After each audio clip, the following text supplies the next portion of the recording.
नमः शिवाय।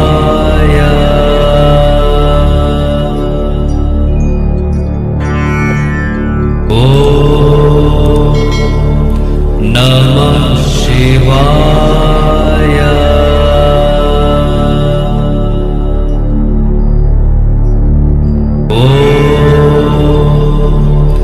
नमः शिवाय।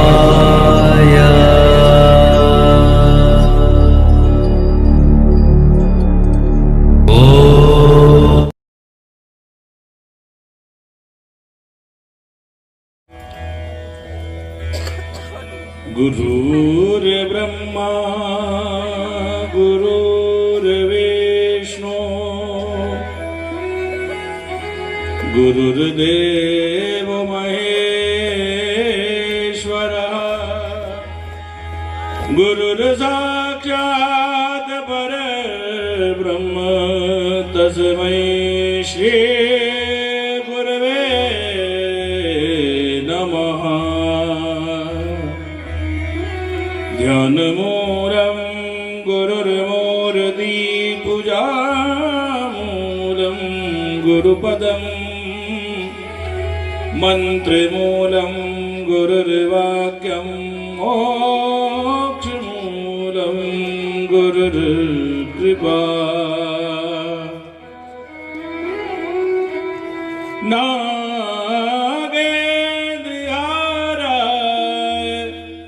त्रिलोचनाय बसवांगरागाय महेश्वराय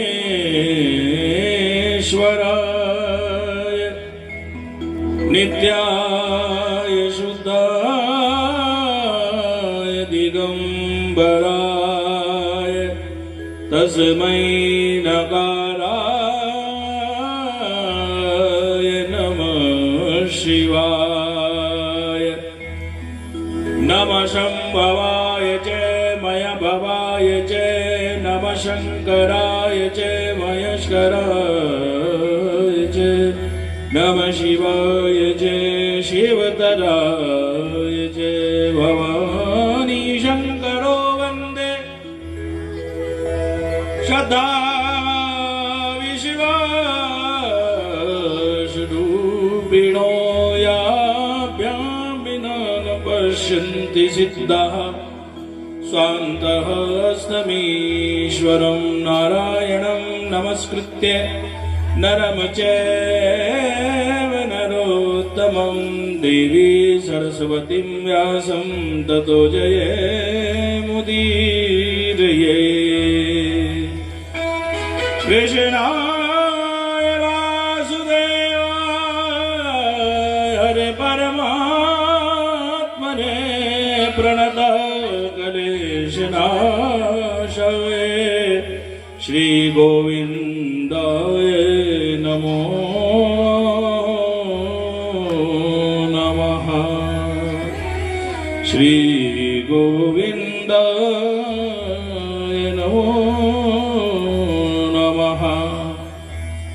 अखिल ब्रह्मांड के नायक भूत भावन भगवान कैलाशपति उमापति महादेव गंगाधर विषधर चंद्रमौली शशांक शेखर चंद्रशेखर श्री महादेव जी के पावन चरणों में कोटि कोटि वंदन करते हुए इस कथा में विराजमान विप्रवृंद संतवृंद भक्तवृंद मातृशक्ति एवं भद्र पुरुष सभी भक्तों को सर्वप्रथम व्यासपीठ की ओर से हर हर महादेव बोलो। हर हर महादेव। आइए महादेव का कीर्तन करते हुए कथा को प्रारंभ करेंगे। सर्वप्रथम हर हर महादेव शंभो काशी विश्वनाथ गंगे बोलो। हर हर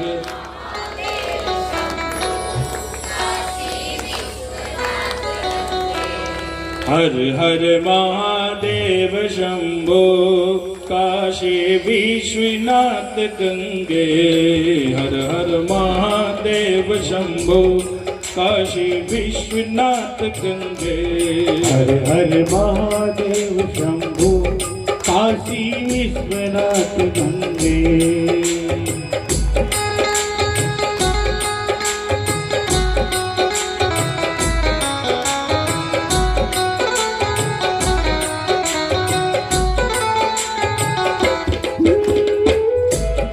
हर हर महादेव शंभो काशी विश्वनाथ गंगे।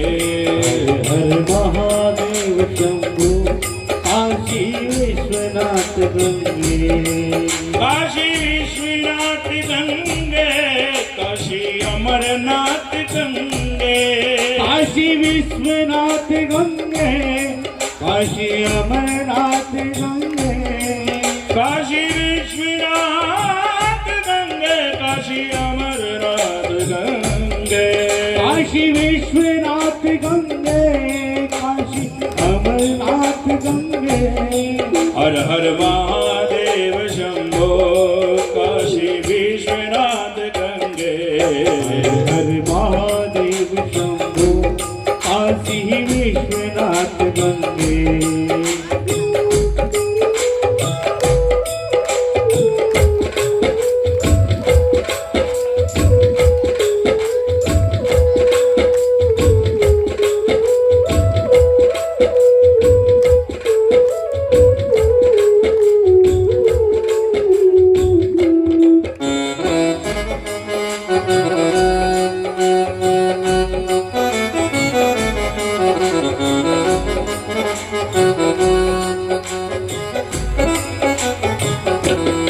हर हर महादेव शंभो काशी विश्वनाथ गंगे।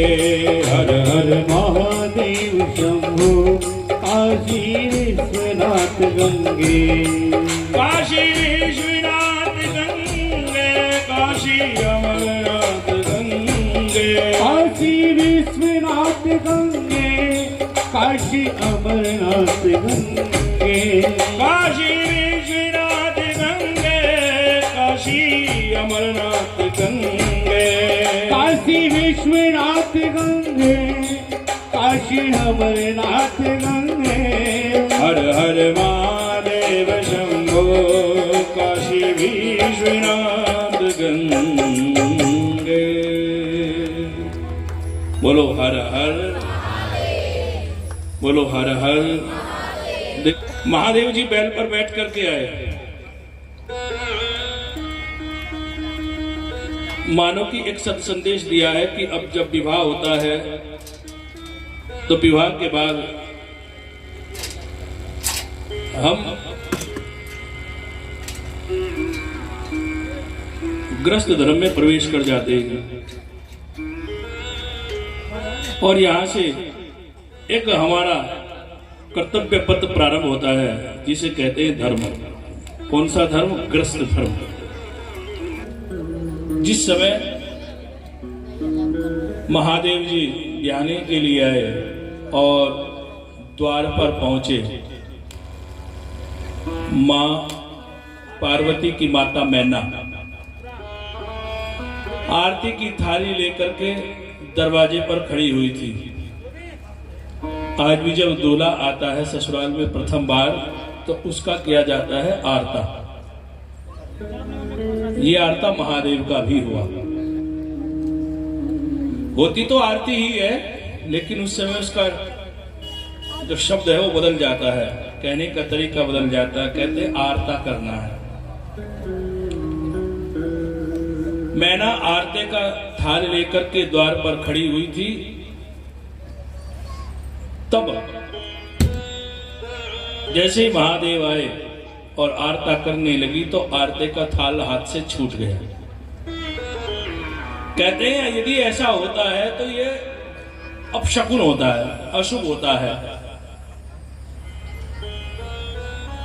लेकिन जब शौनक आदि 88,000 ऋषियों ने सूत जी से ये प्रश्न किया, बाबा जी आरते का छूट जाना इसका तात्पर्य क्या है? तब सूत जी कथा सुनाने लगे। इसके अनेकों भाव हैं। एक संत का भाव है कि जिस आरती को लेकर के मैना खड़ी हुई थी उसमें एक दीपक जग रहा था। मानो कि दीपक ने मन में सोचा कि मैं क्या प्रकाशित करूंगा इनको, इनका तो मस्तक ही इतना सुंदर है जिसपे सोम चंद्रमा विराजमान है।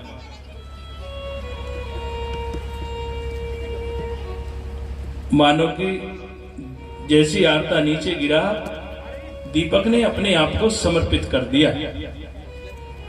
हे महादेव, मैं भी अपने आप को तुम्हें समर्पित करता हूं। विवाह होने लगा।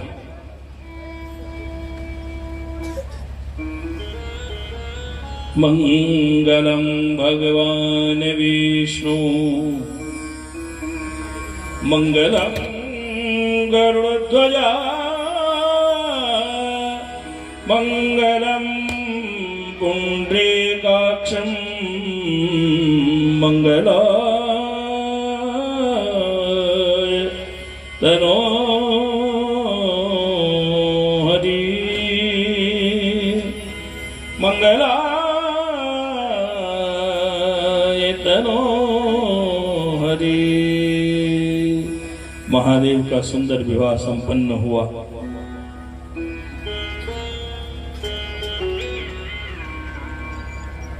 जब विवाह होता है तो सब बड़े प्रसन्न होते हैं। जिस परिवार में पुत्री बड़ी हो जाती है तो उसके बड़े होते ही माता पिता को चिंता प्रारंभ हो जाती है, और एक पिता का जो कर्तव्य है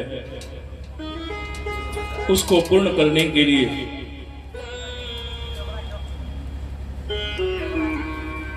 पिता अपनी पुत्री के लिए सुंदर वर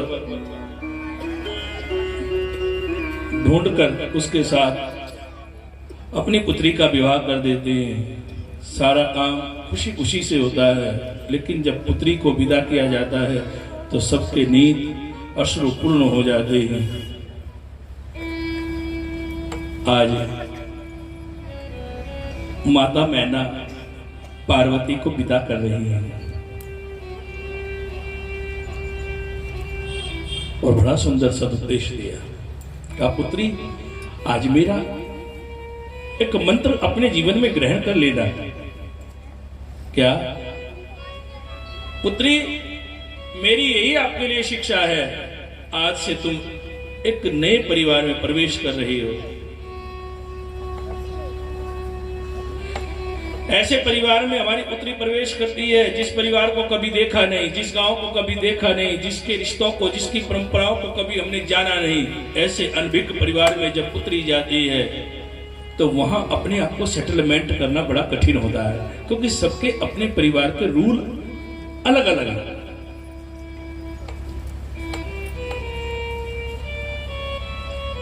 मैना ने कहा, पार्वती सुनो, जीवन में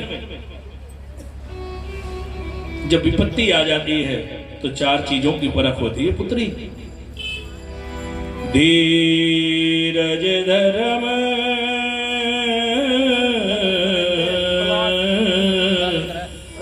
मित्र अरुणारी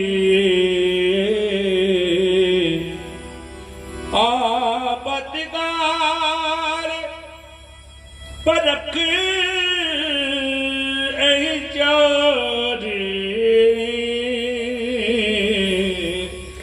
परख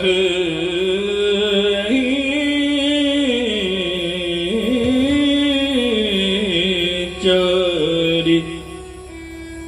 पुत्री, जब विपत्ति जीवन में आती है, जब ग्रस्त जीवन में हम प्रवेश करते हैं, अनेकों प्रकार की समस्याएं आ जाती है। कभी कभी होता है कि उस घर के सदस्यों से हमारा मन भी नहीं मिलता, विचार नहीं मिलते, लेकिन इसका तात्पर्य ये नहीं पुत्री कि हम उस घर को छोड़ दें। हमें वो तालमेल मिलाकर के रखना चाहिए।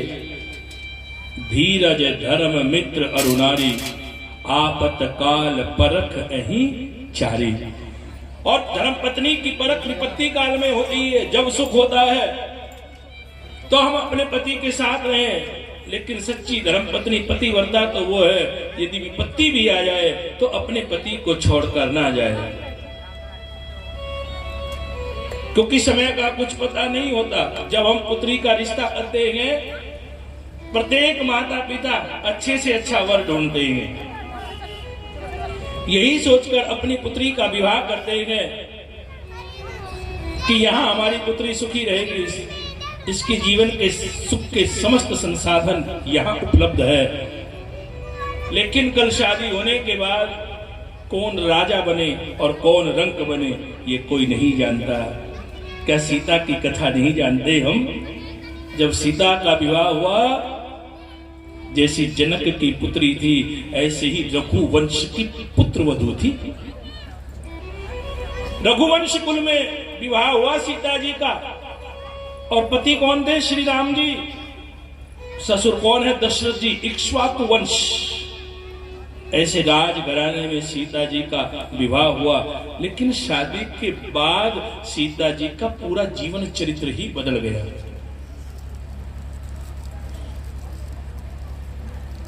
क्या सीता ने सोचा था, क्या सीता की माता ने सोचा था कि हमारी बेटी को वन में जाना पड़ेगा और पूरा जीवन ऐसे ही बीत गया? पहले 14 वर्ष प्रभु श्री राम के साथ वन में रहे। 14 वर्ष पूर्ण हो गए।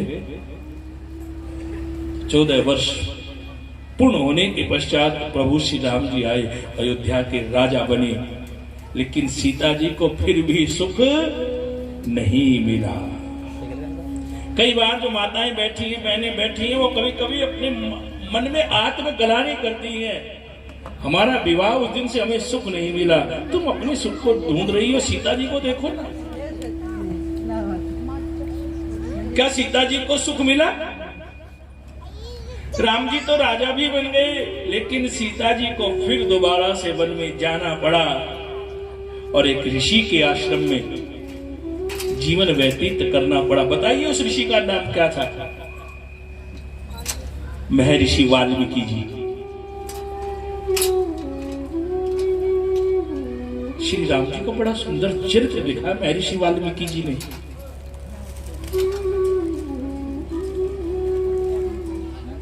उल्टा नाम जपत जग जाना,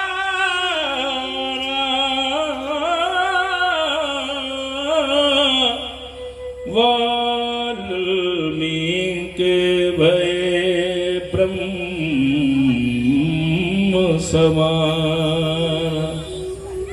एक राजा की बेटी सीता जी एक राजा की बेटी थी, एक राजा की पुत्री थी। पुत्री ही नहीं, एक राजा की धर्मपत्नी थी सीता। लेकिन भाग्य को कौन बदल सकता है प्यारे?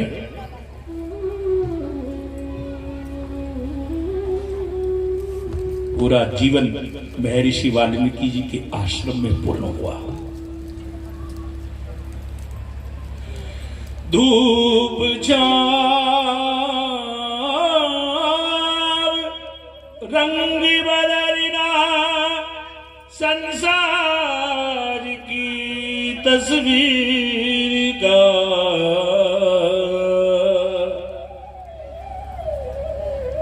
मिट नहीं सकता कभी लिखा हुआ तकदीर का। तो हमें अपने भाग्य को दोष नहीं देना चाहिए। यहां तो सीता भी सुखी ना हुई। नारी जीवन तेरी है यही कहानी।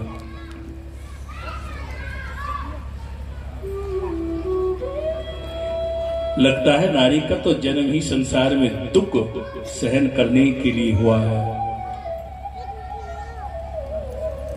क्या जीवन में थोड़ा दुख मिलता है नारी को? संत कहते यत्र नार्यस्तु पूज्यन्ते तत्र रमन्ते देवता।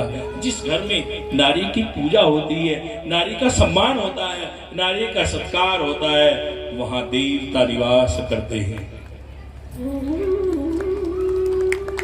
यदि जीवन में सुख चाहते हैं तो घर में नारी का सम्मान करना सीखें।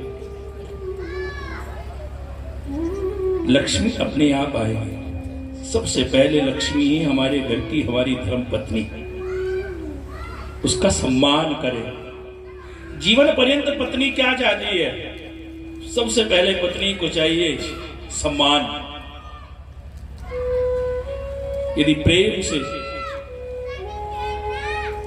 सम्मान की दृष्टि से घर में स्त्री का सम्मान किया जाए तो घर में लक्ष्मी की कमी नहीं रहती है।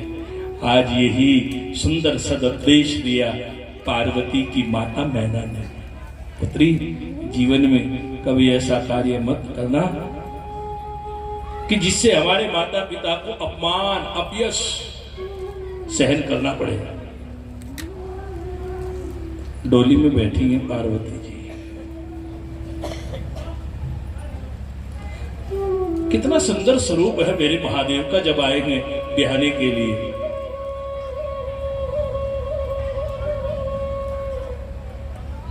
आइए थोड़ा दर्शन करें महादेव के स्वरूप का।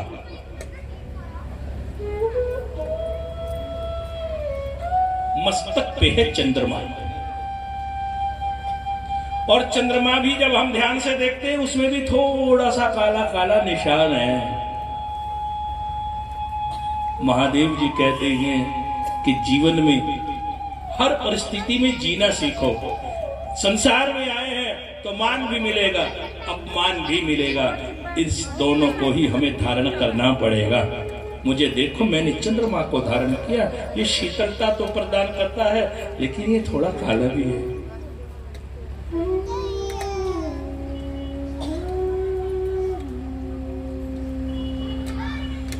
दुनिया का सितम, तकदीर का गम, हर हाल में सहना पड़ता है।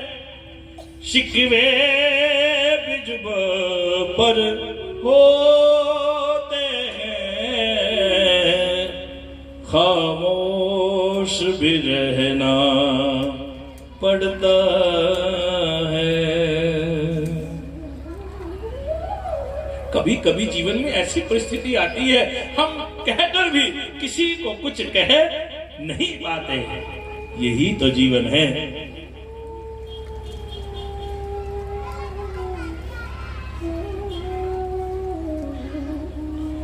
दुनिया का सितम, तकदीर का गम, हर हाल में सहना पड़ता है। शिकवे भी जुबा पर होते हैं, खामोश भी रहना पड़ता है।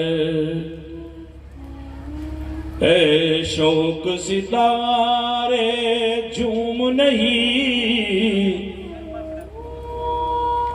इतना भी तुझे मालूम नहीं। ऐसी भी घड़ी आ जाती है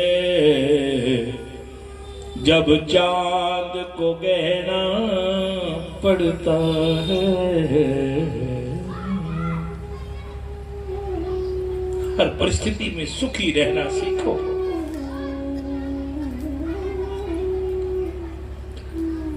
आज मां सुनैना की आंखों में, मां मैना की आंखों में अश्रुपात हो नहीं रहा है। महादेव ने चंद्रमा को अपने मस्तक पर रखा तो कहा कि अच्छाइयां बुराइयां जीवन में दोनों स्वीकार करनी पड़ेंगी। त्रिशूल महादेव के हाथ में है, त्रिशूल। यदि इसका संधि विच्छेद किया जाए तो क्या बनता है? त्रि जमा शूल। त्रि मीन्स तीन और शूल मीन्स कांटे। जीवन के 3 कांटे हैं और प्रत्येक व्यक्ति के जीवन में 3 कांटे हैं। अच्छा, यदि आपको रास्ते में चले जा रहे हैं, कांटा चुभ जाए तो कैसा लगेगा? बड़ा दर्द होता है ना। एक शूल आपको लग जाए तो आप रोने लगते हैं, दर्द होने लगता है। महादेव ने कहा जीवन में त्रिशूल है और मैंने तीनों को हाथ में रखा है, बांध करके पकड़ के रखा है, न जाने कब डसले, इस पर आपकी कमांड होनी चाहिए। और त्रिशूल क्या है? एक महादेव का त्रिशूल है, एक जीवन की गृहस्थी में त्रिशूल है। जब गृहस्थी में प्रवेश करते हैं तो 3 शूल है, उनसे हमें सुरक्षित रहना है, उन पर अपनी कमांड रखनी है। वो शूल कौन कौन से हैं? काम,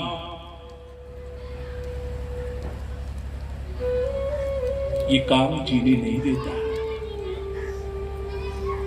क्रोध, एक शूल है क्रोध रूपी।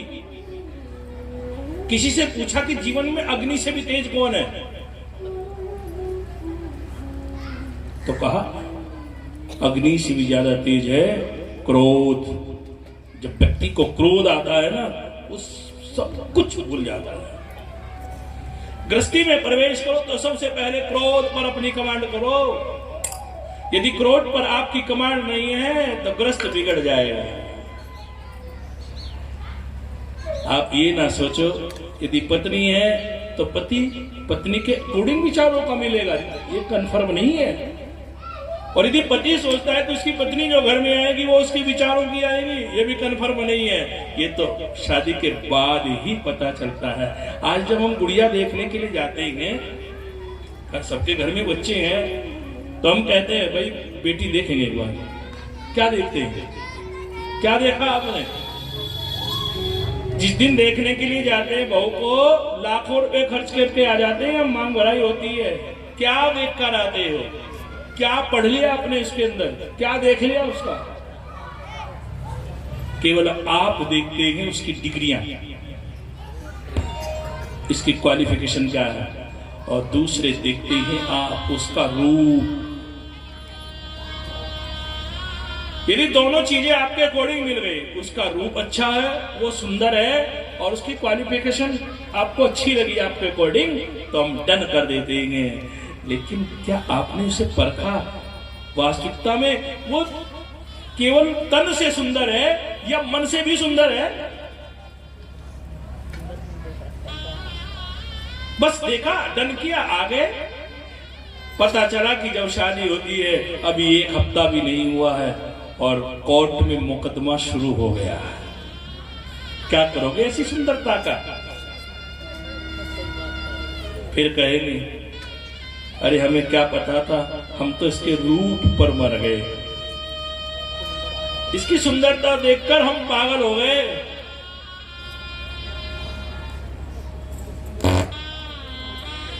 काम, क्रोध, 2 शूल हो गए। पत्नी घर में कैसी होनी चाहिए? सुशील स्वभाव की। पति कैसा होना चाहिए? सुशील स्वभाव का। कम कमाने वाला चल जाएगा, लेकिन वो लड़ने वाला नहीं होना चाहिए। जीवन के रिश्तों को निभाने के लिए सबसे ज्यादा जरूरत है तो बताइए किस चीज की?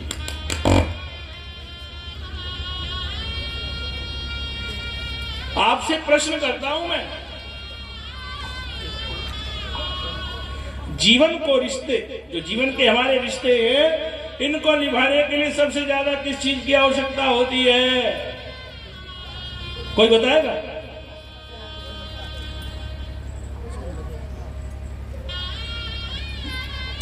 कुछ गृहस्थ में प्रवेश कर गए हैं, कुछ नए बालक और बालिकाएं बैठी हैं जो कल, आज नहीं तो कल नहीं परसों, साल में 2 साल में गृहस्थ में प्रवेश करेंगी।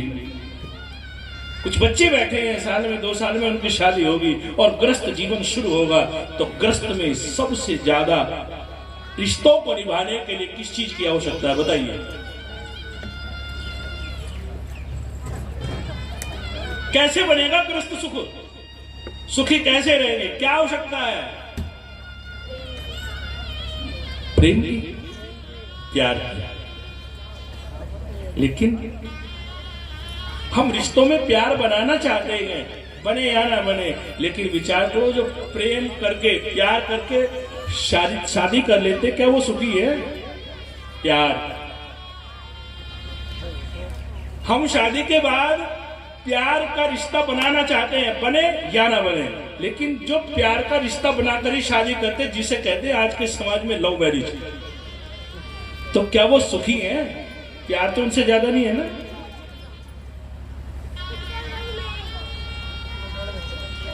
वो रिश्ते भी हमने टूटते हुए देखे हैं। जब पूछा क्यों टूटा, कह रहे लव मैरिज थी। फिर रिश्तों को निभाने के लिए जीवन में किस चीज की आवश्यकता है? तो कहते हैं रिश्तों में जब तक हम सहन करना नहीं सीखेंगे, सहनशीलता, आपका रिश्ता आगे नहीं चलेगा। थोड़ा सा पत्नी को सहन करना पड़ेगा और थोड़ा पति को भी सहन करना पड़ेगा। परिवार के प्रत्येक पात्र को सहन करना सीखना ही पड़ेगा। जब तक सहनशीलता नहीं आएगी, परिवार के रिश्ते आगे नहीं बढ़ेंगे, ये परिवार के रिश्ते टूट जाएंगे। तो महादेव ने कहा है, मैंने तीनों को अपने हाथ में रखा, त्रिशूल, काम, क्रोध और तीसरे लोभ। जब शादी हो जाती है ना, पति कमा कर लाते हैं, सारी धन व्यवस्था किसके हाथ में होती है? पत्नी की। अब कुछ तो होती है सज्जन सरल स्वभाव की, जितना दिया उतना हिसाब दिया। अब कुछ ऐसी होती हैं, इकट्ठा किया, ले भाई ले जा अपने घर। अब ये कर ली है ना पूरी। लोभ को भी छोड़ना पड़ेगा। महादेव ने कहा, काम, क्रोध, लोभ रूपी त्रिशूल मेरे हाथ में है। गृहस्थी में प्रवेश करे तो तुम भी इस त्रिशूल को अपने हाथ में रखो।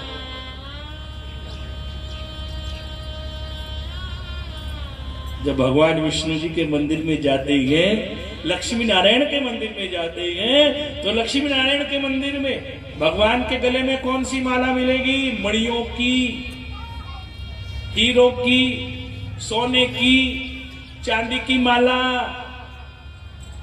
लेकिन जब महादेव ब्याहने के लिए आए, जब दूल्हा ब्याहने के लिए आता, पैसों की माला घेर के आता गले में, और महादेव कौन सी माला घेर कर आए? सर्प की माला। ये सर्प की माला से भी महादेव का एक संकेत है, सुनो माया के पीछे मत भागना, ये माया डस लेगी, ये किसी को नहीं छोड़ती है।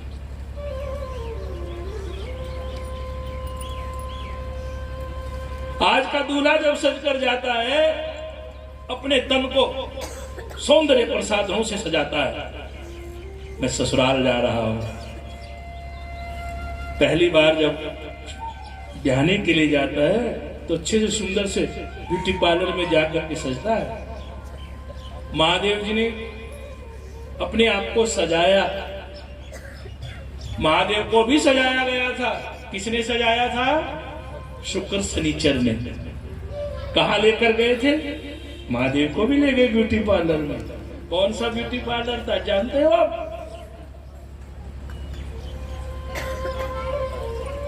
बताओ। जब सब देवता सज धज करके तैयार हो गए, महादेव जी तो ऐसे ही बैठे हुए थे, तो जटा का बार बना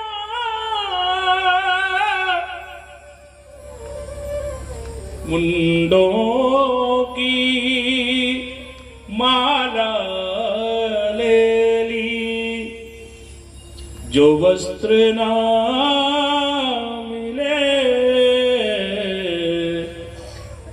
तो मृग की मृग छला ले ली। जाने नाग से बिच्छू से गनगन मांगा,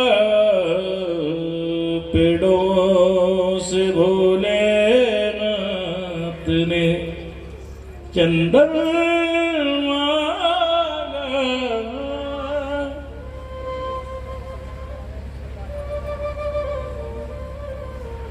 शुक्र शनिचर ने महादेव का श्रृंगार किया और क्या लगाई? एक शमशान घाट में ले गए, ताजा ताजा मुर्दा जला पड़ा था, उसकी राख थी, वो राख महादेव को लगाए, संकेत दिया महादेव ने।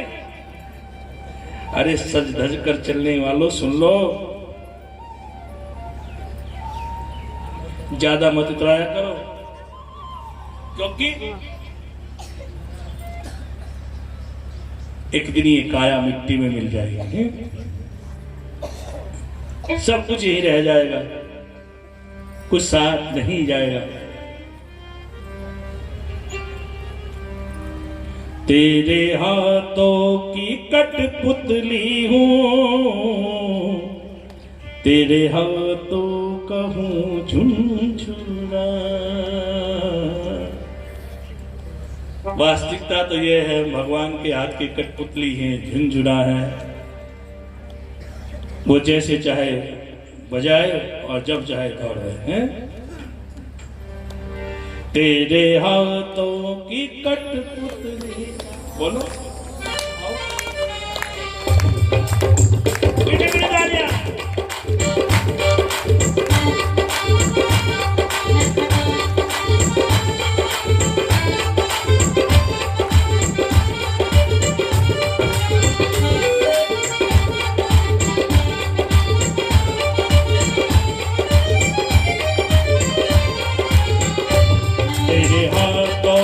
कठपुतली हूँ, तेरे हाथों का हूँ झुनझुना। तेरे हाथों की कठपुतली हूँ, तेरे हाथों का हूँ झुनझुना। मीठी मीठी ताली बजाते हो, दोनों हाथ पर उठाइए, बोलिए सभी। तेरे हाथों की कठपुतली हूँ, तेरे हाथों का हूँ झुनझुना। तेरे हाथों की कठपुतली हूँ, तेरे हाथों का हूँ झुनझुना। मेरी किस्मत है सबसे बड़ी, मेरी किस्मत है सबसे बड़ी, तेरी सेवा में मुझको चुना। मेरी किस्मत है सबसे बड़ी, तूने सेवा में अपनी चुना।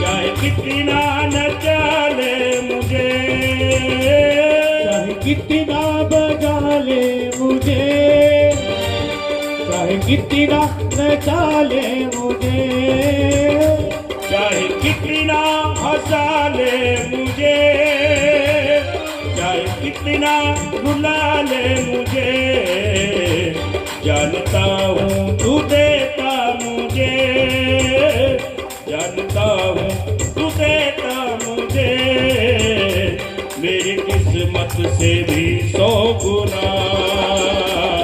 तेरे हाथों की कठपुतली हूँ, तेरे हाथों का हूँ झुनझुना।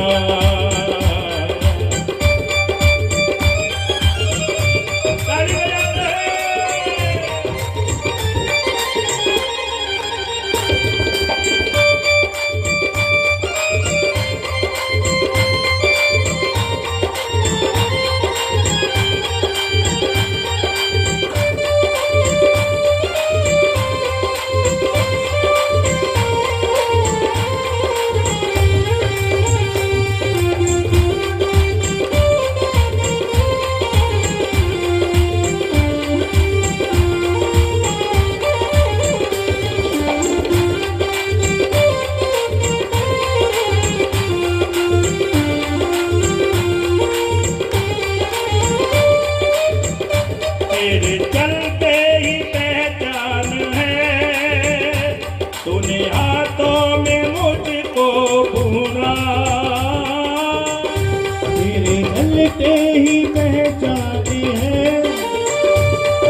मुझको बुला।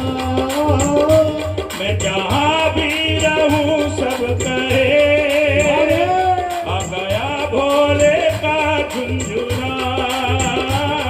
जहाँ भी रहूं सब कहे आ गया भोले का झुंझुना।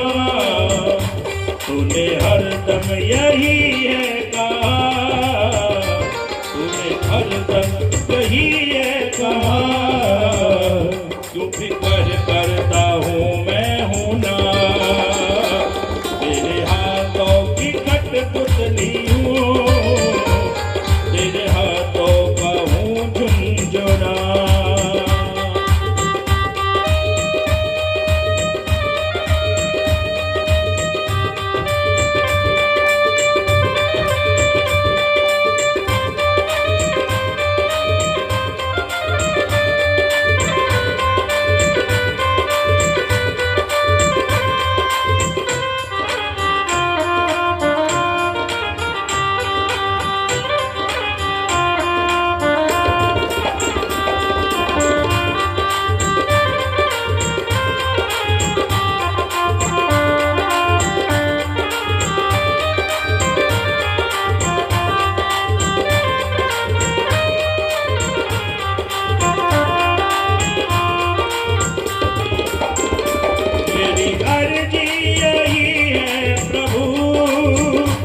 तेरी महफिल में बजता रहूं। तेरी अर्जी यही है प्रभु, तेरी महफिल में बजता रहूं। तेरे शाम की सांसें जब तलकी, तेरा गुणगान करता रहूं। शाम की सांसें हैं जब तलकी, तेरा गुणगान करता रहूं। ये प्रमोद का जीवन प्रभु बिन तेरे लागे सुना सुना। तेरे हाथों की कठपुतली हूँ, तेरे हाथों का हूँ झुंझुना। बोलो बोलो। तेरे हाथों की कठपुतली हो, तेरे हाथों का हो झुंझुना। मेरी किस्मत है सबसे बड़ी, तूने हवा में अपनी चुना। मेरी किस्मत है सबसे बड़ी, तूने सेवा में अपनी चुना। मेरी किस्मत है सबसे बड़ी, तूने सेवा में अपनी चुना। बोलो हर हर, बोलो हर हर। आइए 5 बार महामंत्र का जाप करें। बोलो श्री शिवाय नमस्तुभ्यम, बोलो श्री शिवाय नमस्तुभ्यम, बोलो श्री शिवाय नमस्तुभ्यम, बोलो श्री शिवाय नमस्तुभ्यम, बोलो श्री शिवाय नमस्तुभ्यम। बोलो हर हर।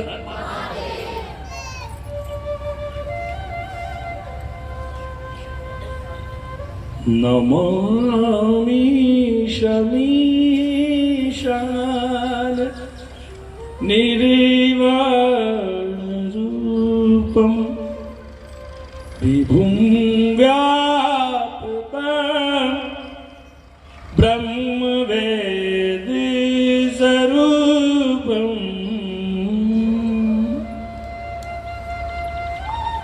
काम क्रोध लोभ को छोड़ना है। विवाह पूर्ण हुआ। महादेव ने कहा, मैंने अपने शरीर पर मुर्दे की भस्म इसलिए लगाई, अब क्यों सजाते हैं उस शरीर को इतना? ये शरीर ही धोखा देता है एक दिन। इस संसार में जिसे जिसे भी तूने अपना माना ना, जिससे तूने प्रेम किया, जिसको तू विश्वास करता था, ये मेरी फैमिली है, ये मेरा सबसे बिल्कुल क्लोज है, वही धोखा देता है। ये संसार है। प्यार करना है तो किससे करे? अपनी माता से प्यार करे। सच्चा रिश्ता होता है माँ का। पिता से प्रेम करे। माँ के लिए तो बहुत कुछ लिखा है, लेकिन किसी ने पिता के लिए भी सोचा है? माँ तो घर में बैठ कर के बच्चों की व्यवस्थाएं करती है, लेकिन उस व्यवस्था के लिए धन कहां से आया है? कभी सोचा? ये हमारे पिता करते हैं। कभी सोचा अपने पिता के लिए? सुबह निकल जाते, शाम को आते ही कहीं से भी धन कमा कर लाएंगे, व्यवस्था करेंगे, बच्चों की व्यवस्था खराब ना हो जाए। लेकिन पिता को उस दिन दुख होता है जिस दिन बेटा बड़ा हो जाता है और वो पहली बार पिता से कहता है, क्या किया है तुमने मेरे लिए आज तक?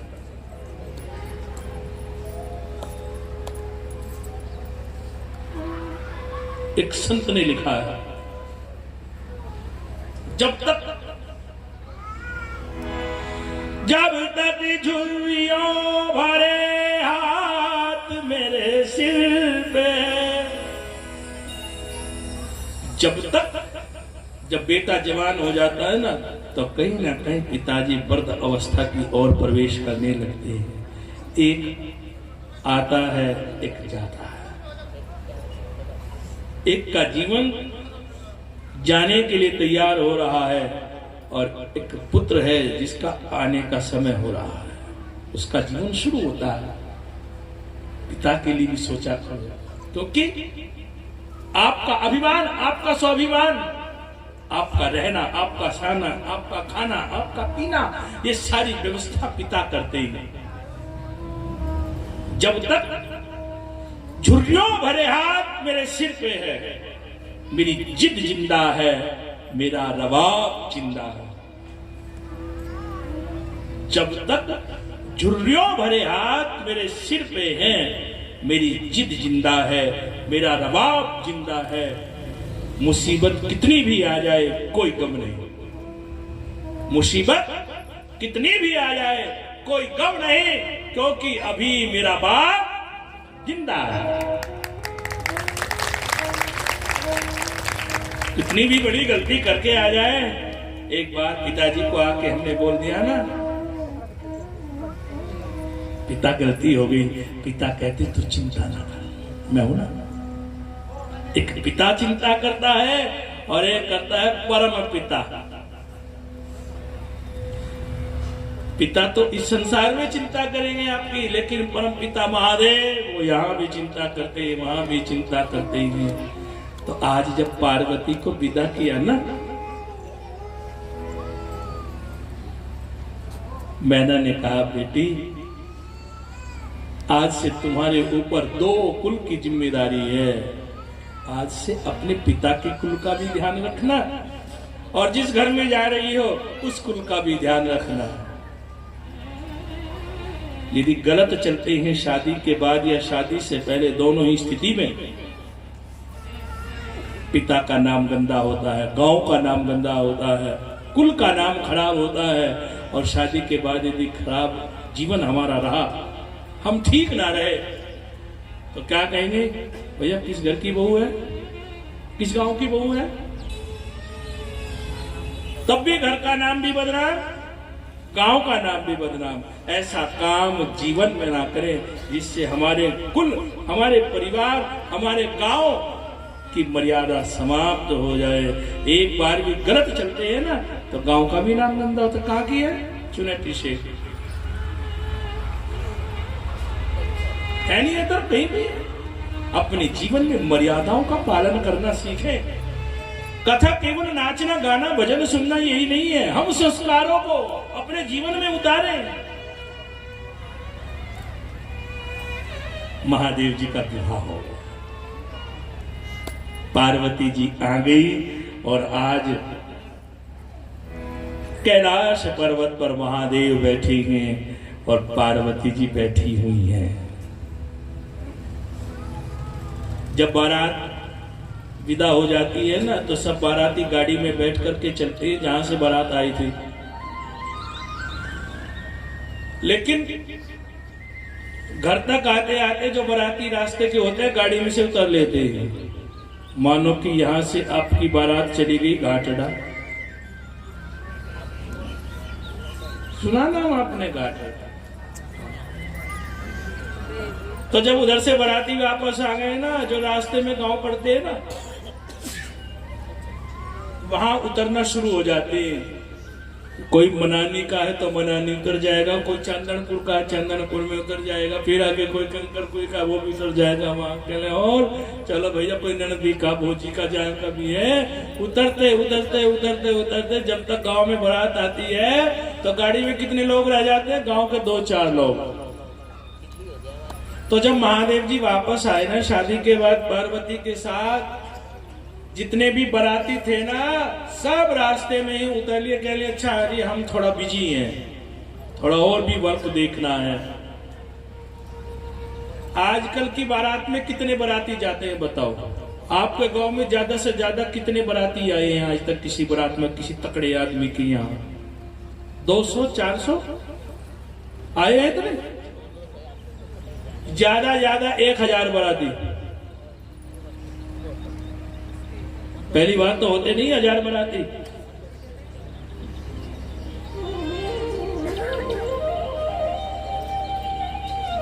और यदि हमने 1000 आदमियों का खाना कर दिया ना, या 2000 बाराती आ गए तो हम कहते हैं हमने इतना तकड़ा ब्याह करा, 25 लाख रुपए लगे हमारे, ब्रजा दिए हमने।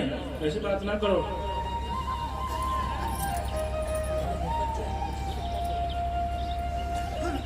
कोई बताएगा महादेव की बारात में कितने बाराती गए थे?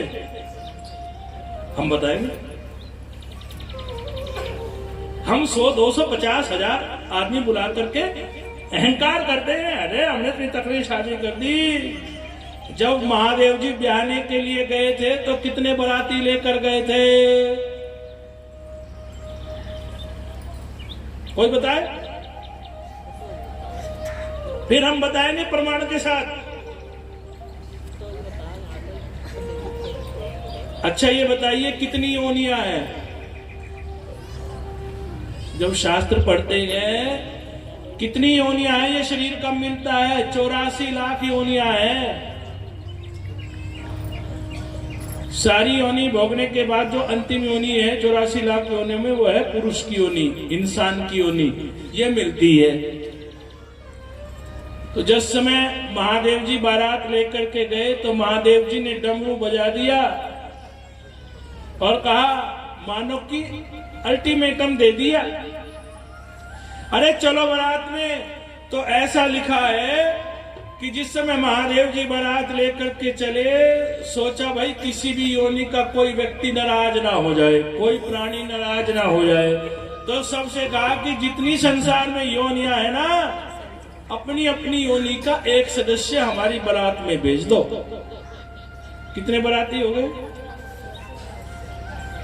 कितने बाराती गए अब बताओ ना? ये मैं शास्त्र के साथ प्रमाणित करूंगा।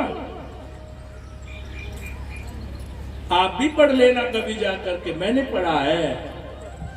आप देखते देखते हो, पढ़ते हो, करते नहीं। दक्ष मंदिर कौन कौन गया है आप में से? हरिद्वार 1 2 3 2-4 तो ऐसे भी बैठे जो अपने वाले मंदिर में नहीं गए आज तक किसी।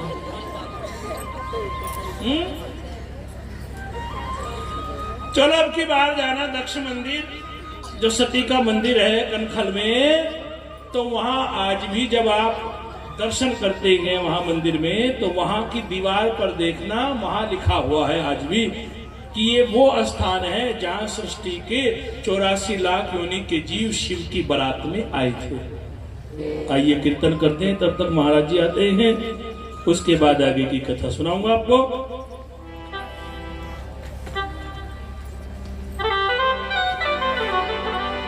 हर हर महादेव शंभो, काशी विश्वनाथ गंगे।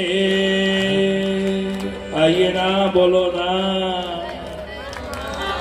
मीठी मीठी तालियों के साथ।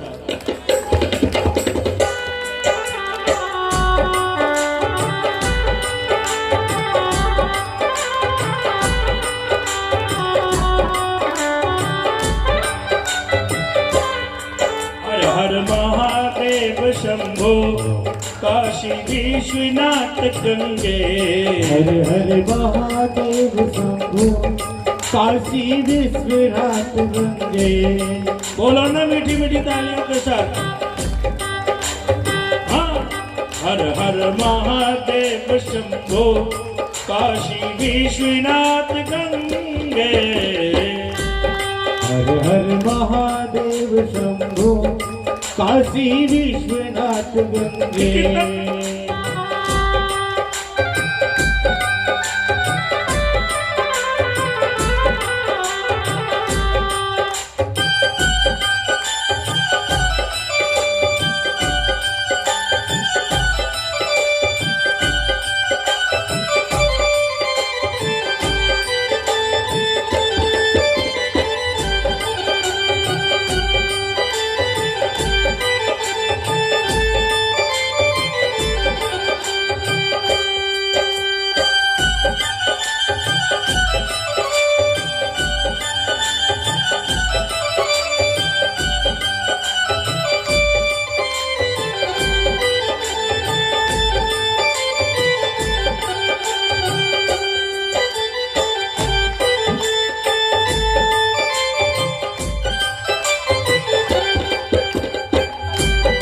काशी विश्वनाथ गंगे, काशी अमरनाथ गंगे। काशी विश्वनाथ गंगे, काशी अमरनाथ गंगे। काशी विश्वनाथ गंगे, काशी अमरनाथ गंगे। काशी विश्वनाथ गंगे, काशी अमरनाथ गंगे। हर हर हर हर महादेव शंभो काशी विश्वनाथ गंगे। हर हर महादेव शंभो काशी विश्वनाथ गंगे। हर हर महादेव शंभो काशी विश्वनाथ गंगे। सभी खड़े हो जाइए, महाराज जी आ रहे हैं।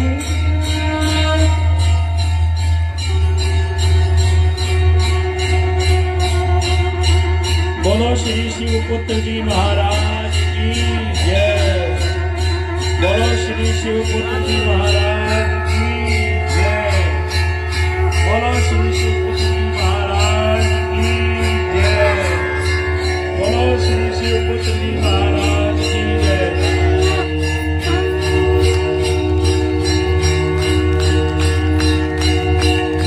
बोलो श्री शिवपुत्र जी महाराज की जय। बोलो श्री शिवपुत्र जी महाराज की जय।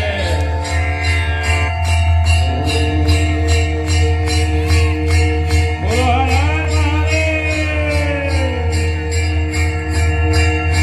बोलो हर हर महादेव। बोलो श्री शिवपुत्र जी महाराज की जय। बोलो श्री शिवपुत्र जी महाराज की जय। बोलो श्री शिवपुत्र जी महाराज की जय।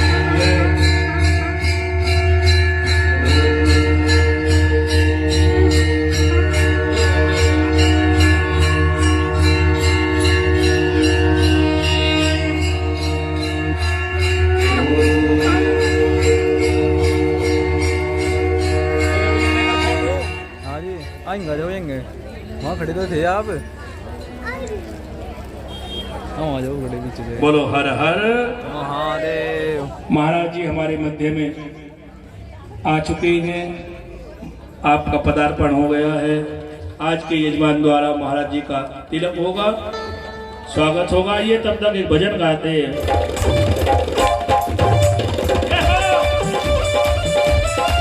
खड़े होकर के नाचते हुए। हाँ। जय हो। खड़े होकर के।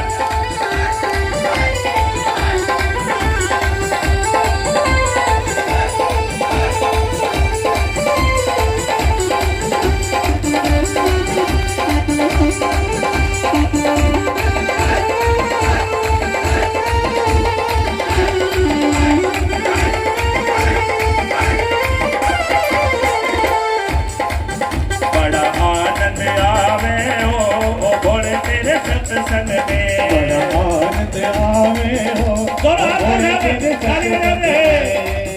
बड़ा आनंद आवे ओ भोले तेरे सत्संग में बड़ा आनंद आवे हो भोले तेरे सत्संग में। सत्संग में सत्संग में सत्संग में सत्संग में बड़ा आनंद ओहो बड़ा आनंद बड़ा आनंद आवे ओ भोले तेरे सत्संग में बड़ा आनंद आवे हो भोले तेरे सत्संग में।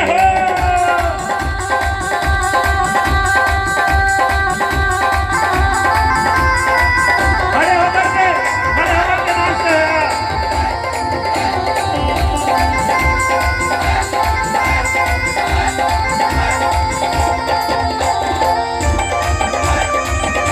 खड़े होकर के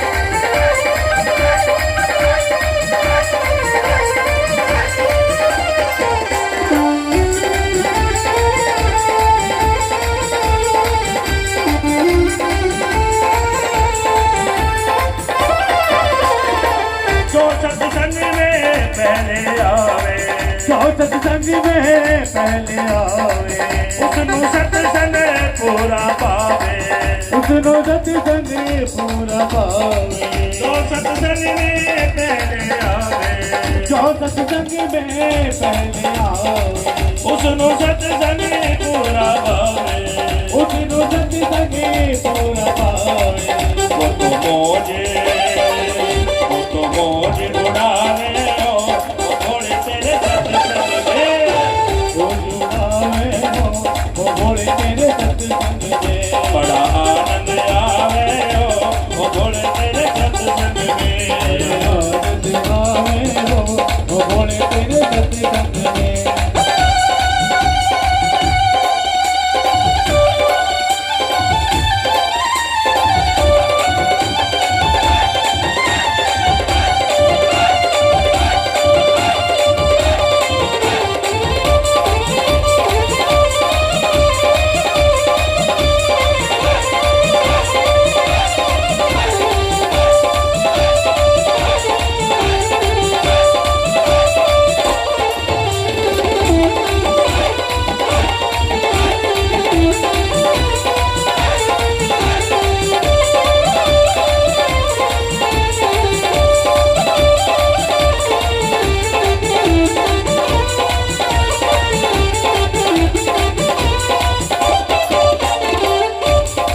जो सत्संग में बाद में आवे जो सत्संग में बाद में आवे जो सत्संग में बाद में आवे जो सत्संग में बाद में आवे उसनु सत्संग आदा भावे उसनो सत्संग आदा भावे। जो सत्संग में बाद में आवे जो सत्संग में बाद में आवे उसनु सत्संग पूरा पावे उसको सत्संग पूरा पावे। जो सत्संग में बाद में आवे उसनु सत्संग आदा भावे वो तो हाजरी लगावे ओ भोले तेरे सत्संग में बड़ा आनंद आवे ओ भोले तेरे सत्संग में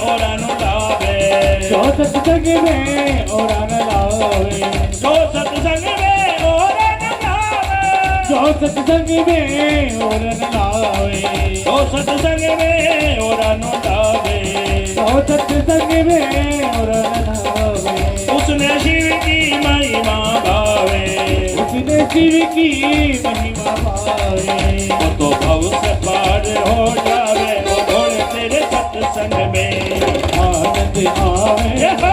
वो भोले तेरे सत्संग में बड़ा आनंद आवे ओ भोले तेरे सत्संग में, बड़ा आनंद आवे, वो भोले तेरे सत्संग में। मैंने मोहन को बुलाया है वो आता होगा, मैंने मोहन को बुलाया है, वो आता होगा। दोनों हाथ पर उठा कर बोलो, मैंने मोहन को बुलाया है वो आता होगा, मैंने मोहन को बुलाया है, वो आता होगा। तुम भी आना, तुम भी आना, तुम भी आना, मेरे घर आज तमाशा होगा। ओ तुम भी आना, मेरे घर आज तमाशा होगा।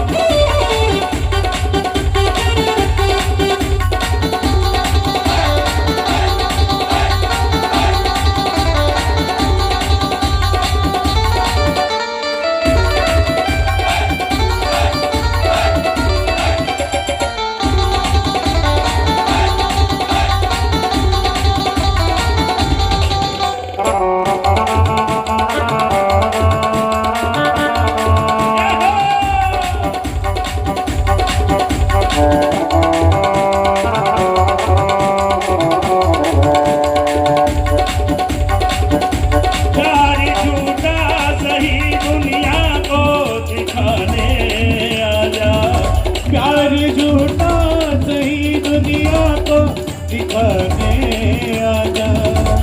तो किसी और से मिलने के बहाने आजा, तो किसी और से मिलने के बहाने आजा। प्यार झूठा सही दुनिया को दिखाने आजा, प्यार झूठा सही दुनिया को दिखाने आजा। तो किसी और से मिलने के बहाने आजा, किसी और से मिलने के बहाने आजा।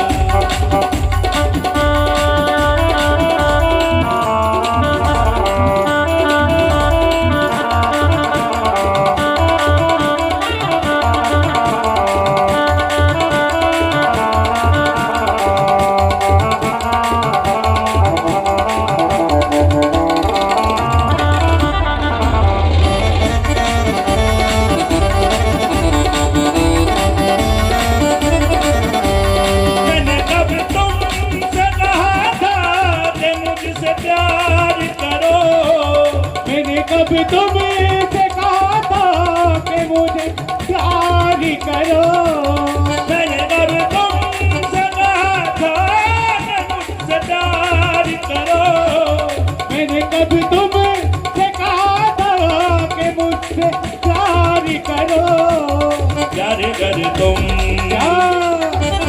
प्यार कर तुमने किया है तो निभाना होगा।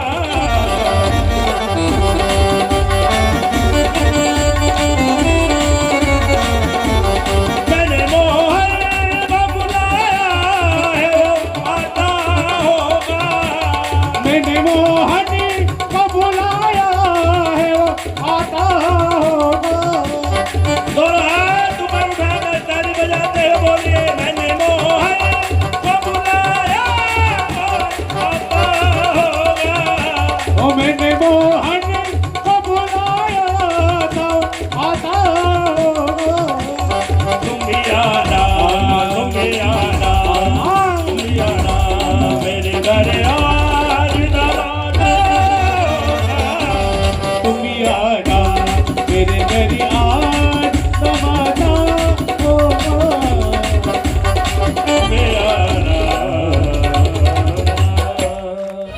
महादेव और पार्वती दोनों के दोनों कैलाश पर्वत पर बैठे हुए थे और यहां से आगे महादेव पार्वती का ग्रस्त जीवन प्रारंभ हुआ है।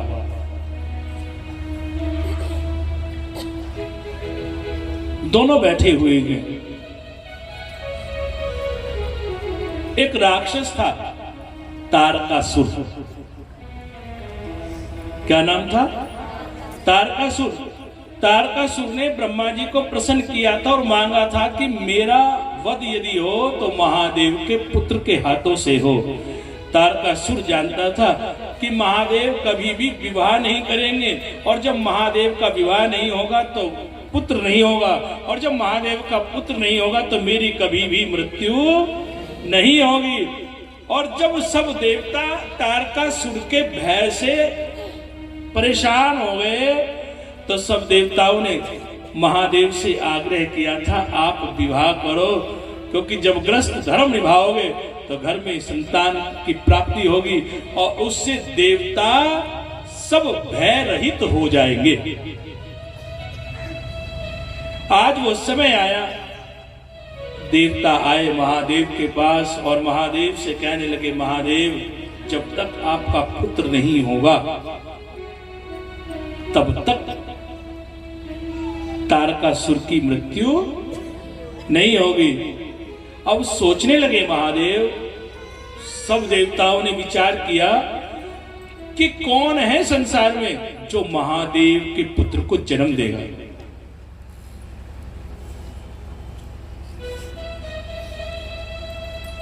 शिव पुराण में वर्णन आता है,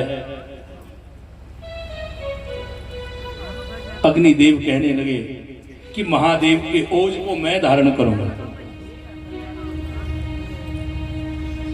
तो महादेव का जब ओज पृथ्वी पर गिरने लगा तो उस ओज को अग्निदेव ने धारण किया और अग्नि भी उसे सहन ना कर पाए। इतनी गर्मी थी उस ओज में। और शिव महापुराण में वर्णन आता है उस ओज को अग्निदेव ने हिमालय पर्वत की ओर जाते हुए पानी में डाल दिया और वो पानी किसका था? गंगा का। उस बहते हुए जल में डाल दिया और वो ओज बहने लगा। उस ओज से एक बालक उत्पन्न हुआ। जैसे ही वो बालक रोता हुआ पानी में बहता हुआ जा रहा था तो रास्ते में देखा एक नदी के किनारे पर ऋषि पत्नियां जिनका नाम था कर्तिकाएं। क्या नाम था? कर्तिकाएं। वो 6 थी। 6 वो स्नान कर रही थी। स्नान धर्म से निवृत्त होकर के जैसे ही चलने लगी तो सामने से देखा एक बालक रोता हुआ बहता हुआ आ रहा है। उस बालक को उन कर्तिकाओं ने अपनी गोद में उठा लिया और 6 की 6 कहने लगी ये मेरा पुत्र है, ये हमारा पुत्र है, ये हमारा पुत्र है। 6 की 6 ऐसे बोलने लगी और सोचने लगी, कहने लगी हम इसे दूध कैसे पिलाए। 6 की 6 दूध पिलाने लगी तो कैसे पिया उस बालक ने, तो उसी समय उस बालक के 6 मुख बन गए। कितने मुख बने? उस बालक के 6 मुख बन गए और वो 6 मुख वाला बालक दूध पीने लगा और उन कर्तिकाओं ने कहा ये आज से हमारा बालक है, हम अपने नाम से इस बालक का नाम रखेंगे। उस बालक का नाम रखा गया कार्तिकेय। बोलो कार्तिकेय भगवान की, बोलो कार्तिकेय भगवान की, बोलो हर हर महादेव। और वही कार्तिकेय जब बड़ा हुआ उसी के हाथों से तारकासुर का वध हो गया। तारकासुर का अंत हुआ।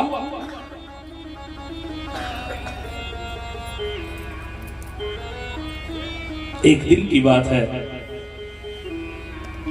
पार्वती जी बैठी थी, महादेव जी कैलाश पर्वत पर भजन कर रहे थे। पार्वती बैठी थी एकांत में, उनकी सहेलियां बैठी थी और आपस में बात करने लगी। कहने लगी, हे पार्वती, जैसे महादेव ने अनेक गणों को बनाया है, वो वही करते हैं जो महादेव कहते हैं। क्या तुम्हें भी अपना एक पर्सनल गण नहीं बनाना चाहिए? एक पर्सनल गण आपका भी होना चाहिए, वो केवल आपकी बात मानने वाला होना चाहिए। क्योंकि हमने कई बार देखा है, जब हम यहाँ बैठी होती हैं आपके पास, तो महादेव भी आ जाते हैं, और ये उचित नहीं है। एक गण ऐसा तैयार करो जो आपकी बात को माने और आपके कहे से वो काम करे। जिस समय शादी होती है ना, तो उस शादी में जब वचन भरे जाते हैं, पंडित जी वचन भरवाते हैं, तो उस समय पति कहता है, मेरा पहला वचन है कि आज के बाद यदि ये अपने घर भी जाएगी तो मेरी आज्ञा पा करके जाएगी। यदि मैंने मना कर दिया तो इसको नहीं जाना है। तो पंडित जी कहते हैं गुड़िया से, बोलो हाँ। गुड़िया बोलती है, हाँ राम जी भली करेंगे। फिर वर कहता है, मेरा दूसरा वचन ये है,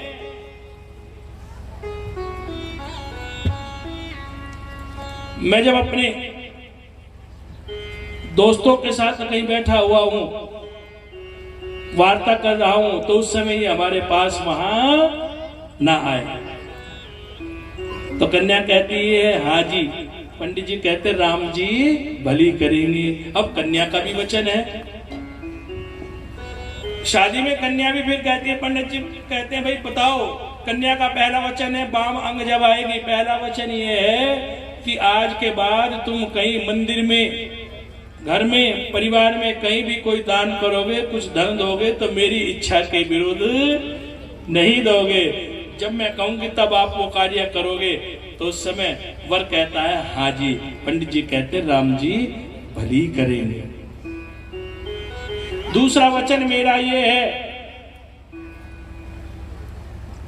मैं चाहती हूं आप घर में गाड़ी घोड़ा ऊंट जो भी खरीदो, वो मेरी इच्छा से खरीदे। वर कहता है, हाँ जी राम जी भली करेंगे। और फिर एक वचन होता है कि जब कभी मैं अपनी सहेलियों के साथ कहीं बैठी हुई हूं, तो उस समय आप मेरे साथ कोई हास परिहास नहीं करोगे, कोई ऐसा शब्द मुझे नहीं कहोगे जिससे उस समय मेरी सहेलियों के बीच में मेरी मान प्रतिष्ठा समाप्त हो जाए। तो वर कहता है, ऐसा ही होगा। और पंडित जी कहते, राम जी भली करेंगे। ऐसे वचन पूरे हो जाते हैं और कन्या आ जाती है फिर वाम अंग में।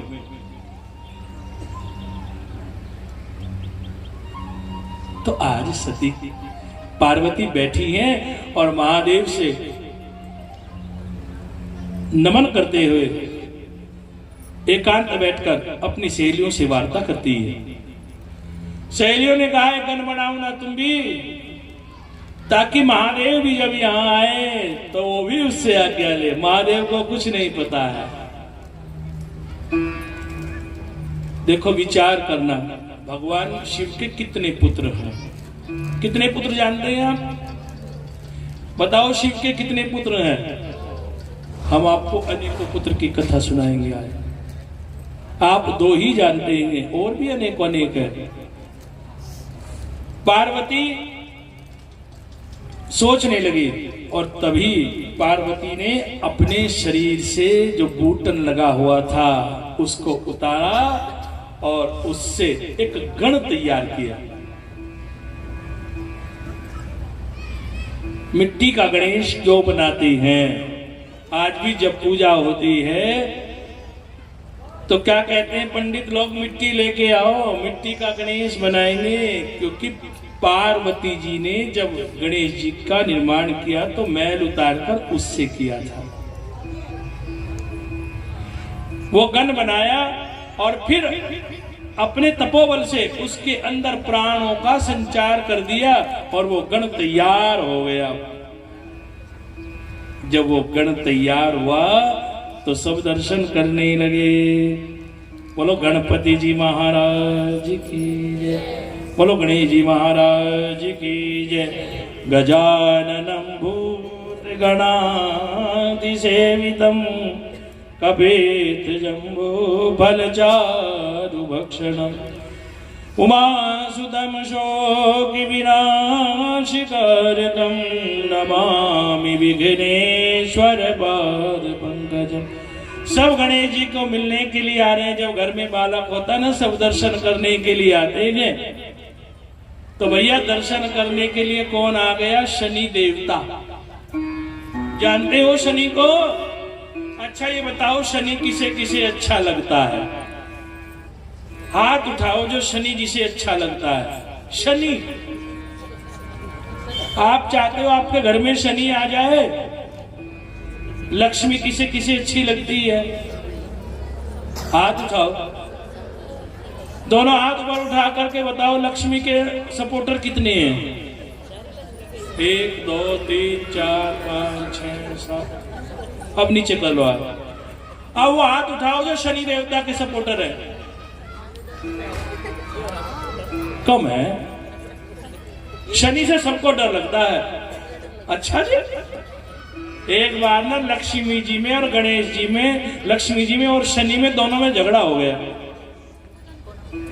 लक्ष्मी कहने लगी मैं अच्छी हूं, सारी दुनिया मुझे बहुत प्रेम करती है। शनि ने कहा मैं अच्छा हूं, शनिवार में तो जरूर आते दीवा जलाने। शनि ने कहा मैं अच्छा हूं, लक्ष्मी कहने लगी मैं अच्छी हूं। तो कहने लगे चलो आज इसका हम परीक्षण करते हैं, दुनिया में अच्छा किसे बताते हैं लोग। तो जैसे यहाँ कथा चल रही है ना, तो ऐसे ही कहीं कथा चल रही थी। वहां लक्ष्मी जी और गणेश जी, लक्ष्मी जी और शनि जी दोनों के दोनों आ गए। तो जो कथावाचक कथा कर रहे थे ना, सामने से गेट से जब लक्ष्मी को आते देखा तो पंडित जी खुश हो गए। आज तो भैया लक्ष्मी आ गई है। दुनिया का कोई भी काम हम करते लक्ष्मी के लिए तो करते हैं। पंडित जी बड़े प्रसन्न हुए, भैया आज तो लक्ष्मी जी आ रही है। अब जब पीछे से देखा तो कौन आ रहा था? शनिदेव। अब पंडित जी सोचने लगे ये शनि भी आ गया।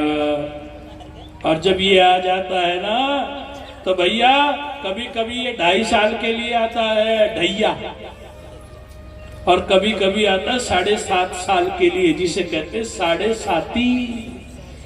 कथावाचक पंडित जी सोचने लगे अरे लक्ष्मी आई तो ठीक था, लेकिन ये शनि भी आ गया। यदि इसकी दृष्टि पड़ गई ना, तो भैया सारी कथा वथा बंद हो जाएगी, काम धंधा सब चौपट हो जाएगा। अरे भैया कहां से काम चलेगा? लेकिन जब आ गए तो स्वागत तो करना है। पंडित जी के पास आ गए, लक्ष्मी जी को भी माला डाली, स्वागत किया, और शनि का भी स्वागत किया। जैसे कथा में विशिष्ट अतिथियों का सम्मान किया जाता है। आओ बैठो। शनि जी कहने लगे बैठने का टाइम हमारे पास नहीं है, हम तो आज आपसे 2 प्रश्न पूछना चाहते हैं। लक्ष्मी जी भी बोली मुझे भी पूछना है। कथावाचक कहने लगे क्या पूछना है? लक्ष्मी जी कहने लगी नू बताओ, मैं अच्छी लगती हूं या शनि अच्छा लगता है? जैसे मैंने तुमसे पूछा, लक्ष्मी अच्छी लगती है या शनि? बोलो जोर से, कौन अच्छा लगता है? शनि तो गड़बड़ कर देगा घर में यार। तो पंडित जी से जब पूछा कौन अच्छा लगता है लक्ष्मी जी ने, तो पंडित जी ने कहा तुम बहुत अच्छी लगती हो जब नीले नीले नोट आते हैं कथा में, और कभी कभी तो सरकार को बड़ा दोष देते हैं कथावाचक, ये 2000 का नोट बंद कर दिया, नहीं तो कोई ना कोई यजमान एक नोट 2000 का भी दे जाता था। अब 2000 का कोई देता नहीं, 500 का ज्यादा से ज्यादा रख के चला जाता है मंच पे। पहले सेठ लोग 2000 भी दे जाते थे, चलो एक नोट गुलाबी गुरुजी के नाम का, इस महीने का ब्याज गुरुजी को दे दो। बोलो हर हर। लक्ष्मी ने कहा बताओ कौन अच्छी है? पंडित जी ने कहा तुम तो बहुत अच्छी हो भाई, माता जी आपके बिना तो कुछ भी नहीं है। शनि ने कहा मेरी भी सुन लो। हाँ बोलो, मैं कैसा लगता हूं? अब पंडित जी सोचने लगे जो इसे कहा दिया बुरा, तो ये भी खाट खड़ी कर देगा हमारी, और यदि इसे अच्छा कहूं, अच्छा तो है ही नहीं। शनि जिसके घर में आ जाए घर अनाश हो जाएगा। पंडित जी ने फिर भी खुश करने के लिए कह दिया तुम भी अच्छे लगते हो। लक्ष्मी जी कहने और मैं, तुम भी अच्छी, तुम तो अच्छी हो माता जी। शनि ने कहा और मैं, हाँ तुम भी अच्छे हो। शनि को क्रोध आ गया। शनि ने कहा एक बताओ कौन सा अच्छा, कंपैरिजन करो दोनों में। अब भैया कंपैरिजन में तो एक को तो अच्छा कहना पड़ेगा, एक को बुरा कहना पड़ेगा। पंडित जी ने कहा जी नहीं दोनों अच्छे हो। आपको यह बताना पड़ेगा कि लक्ष्मी अच्छी है या मैं अच्छा हूं, एक को अच्छा बताओ। अब भाई कथावाचक तो फंस गए। कथावाचक सोचने लगे अब क्या उत्तर दूं। कथावाचक जो होते हैं ना, और तो कुछ हो ना हो लेकिन माइंड बहुत होता है ना। बृहस्पति जी की कृपा होती है, दिमाग से ही तो खाते हैं। अब करना थोड़ी है कुछ। बोलो हर हर। पंडित जी ने कहा एक काम करो, तुम दोनों मुझे चल के दिखाओ। एक कहावत है, पूत के पांव पालने में दिख जाते हैं। आज भी जो पुराने लोग हैं ना, जब हम चलते हैं तो हमारी चाल से पहचान लेते हैं ये कैसा व्यक्ति है।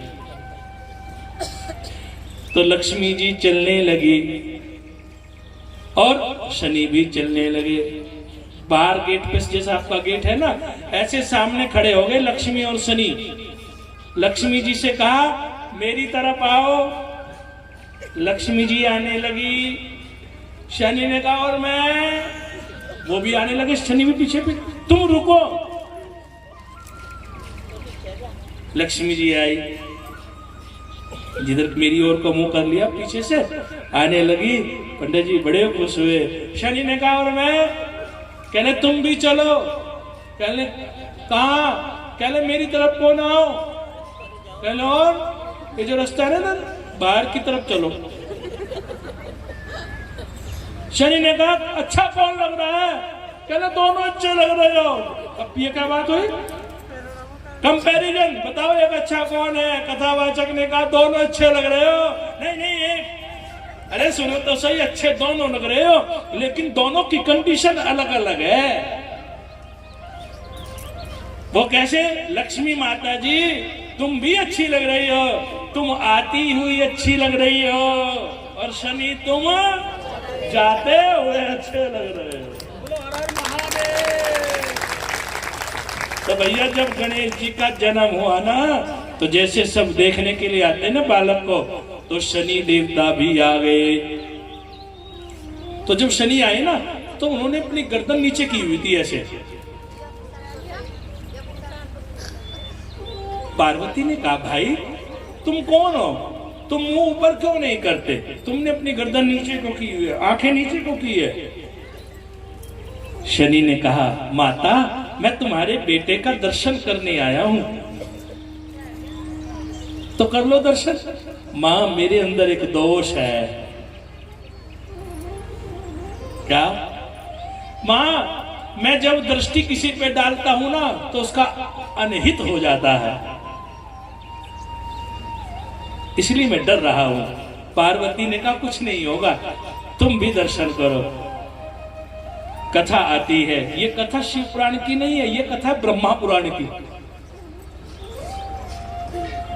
जिसे कहते हैं ब्रह्म वैवर्त पुराण, उसमें ये कथा वर्णन आती है। तो शनि माता पार्वती सोच लेगी हमारा शनि क्या बिगाड़ेगा। तो शनि ने जैसे ही दृष्टि ऊंची की और गणेश को गोद में लिया, उसका स्वागत किया, तो कहते हैं उसी समय शनि की दृष्टि गणेश पर पड़ गई। सब देवता चले गए। एक दिन पार्वती जी बैठी थी सहेलियों के साथ, और गणेश को बैठाया हुआ था द्वार पर। और आज मिलने के लिए कौन आए, महादेव। महादेव बोलो महादेव महादेव महादेव, बोलो महादेव महादेव महादेव महादेव। महादेव आए मिलने के लिए।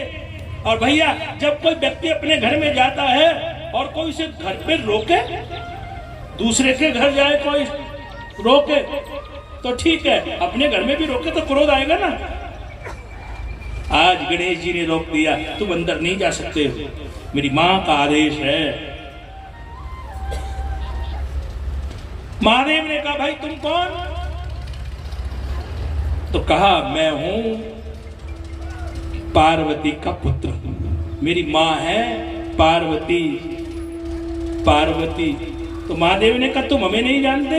हम हैं महादेव, तुम कौन हो ये मैं नहीं जानता, लेकिन इस समय तुम प्रवेश नहीं कर सकते हो।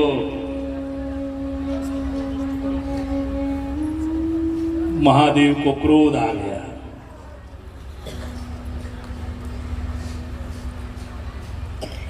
गणपति और महादेव दोनों में युद्ध होने लगा। गणपति कह रहे कि मैं तुम्हें अंदर नहीं जाने दूंगा, महादेव कह रहे मैं जाऊंगा अंदर।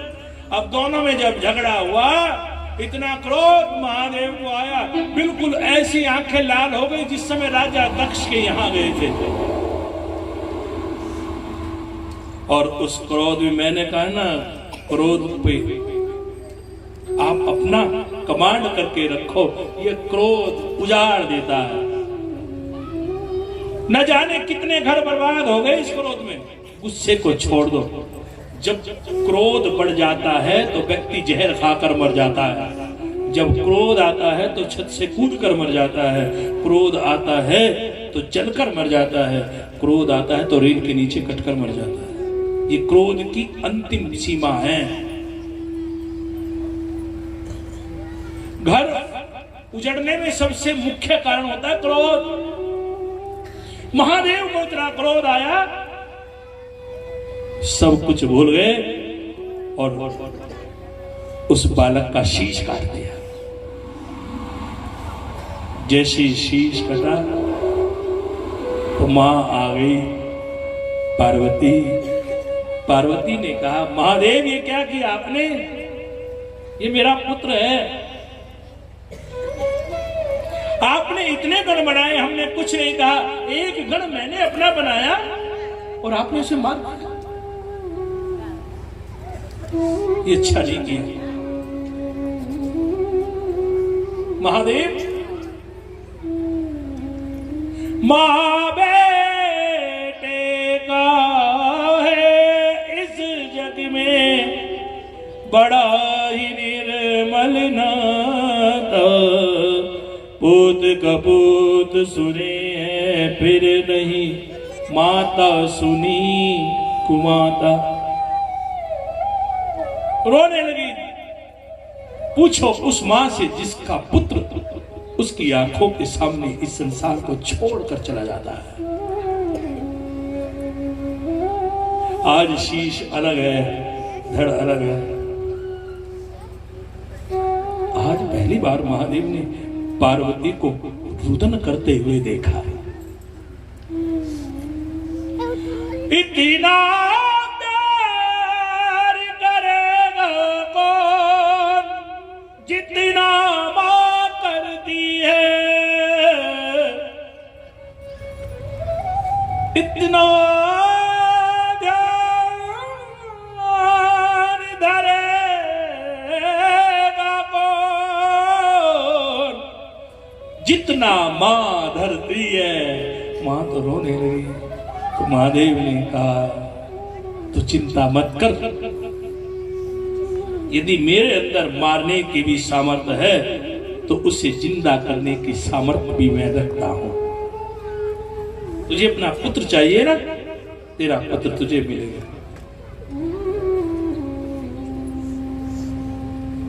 तो तब इस सृष्टि की दूसरी सर्जरी महादेव ने की। एक सर्जरी कल की थी,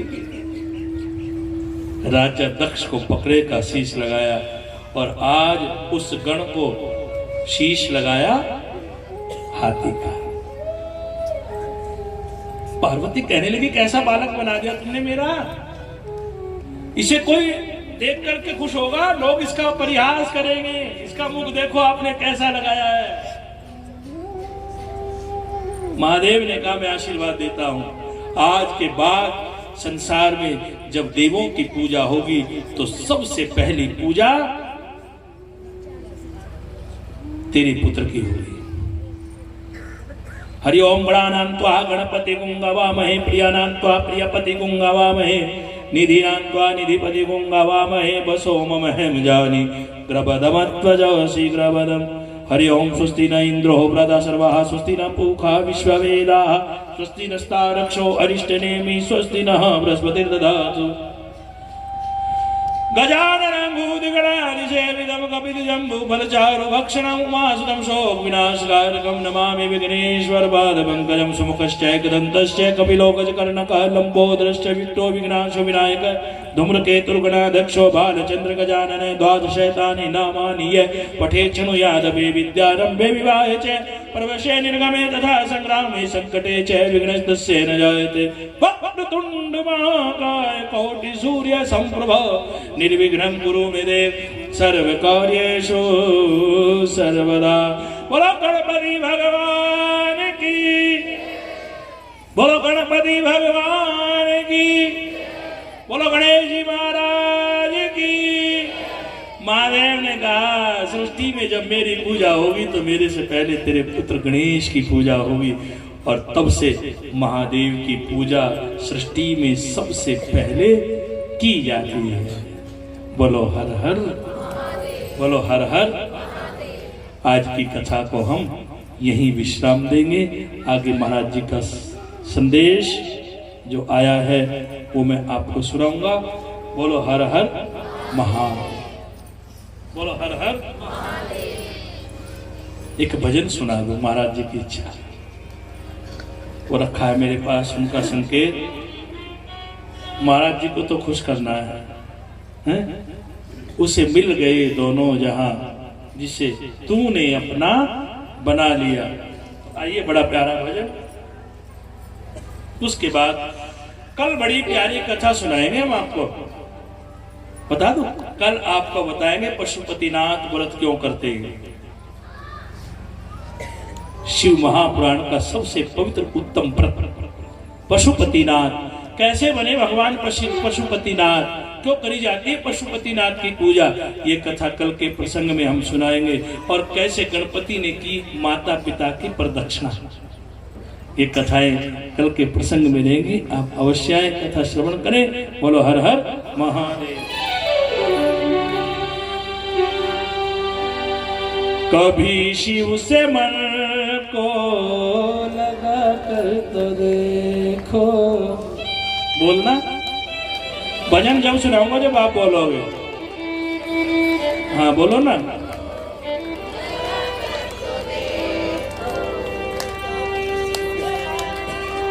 इतना दिया महादेव ने, जितनी मेरी औकात नहीं। बोलो हर हर, दोनों हाथ ऊपर उठाओ और बोलो हर हर, बोलो हर हर। हे महादेव,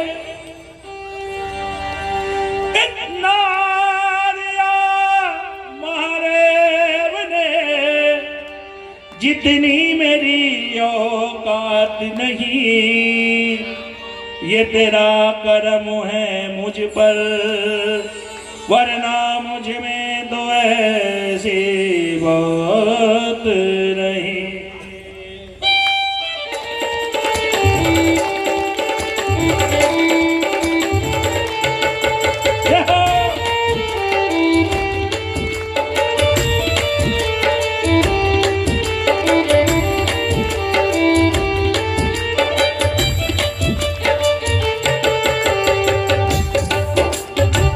कभी शिव से मन को लगा कर तो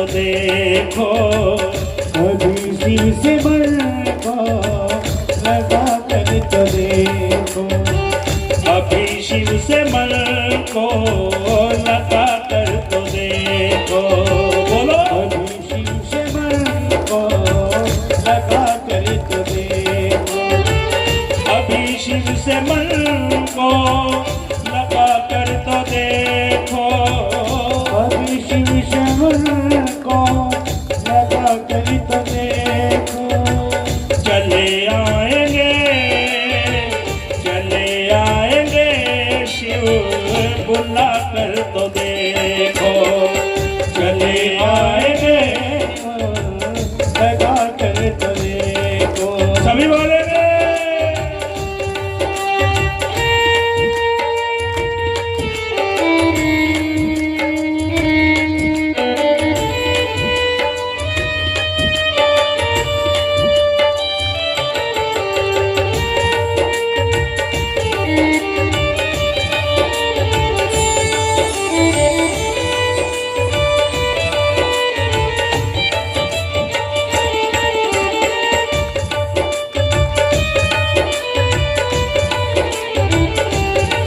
श्रद्धा और भक्ति से जो शीश झुकाते हैं, श्रद्धा और भक्ति से जो शीश झुकाते हैं, मेरे बाबा के दर से वो सब कुछ पाते हैं। मेरे बाबा के दर से वो सब कुछ पाते हैं।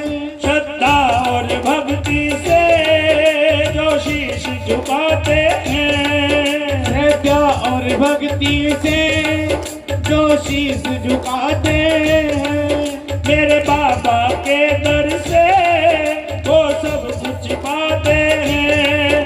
मेरे बाबा के दर से वो सब कुछ पाते हैं। और एक लोटा जल का, एक लोटा जल का चढ़ा कर तो देखो। एक लोटा जल का चढ़ा कर तो देखो। चले आएंगे शिव बुला कर तो देखो। चले आएंगे शिव बुला कर तो देखो। कभी शिव से मन को लगा कर तो देखो।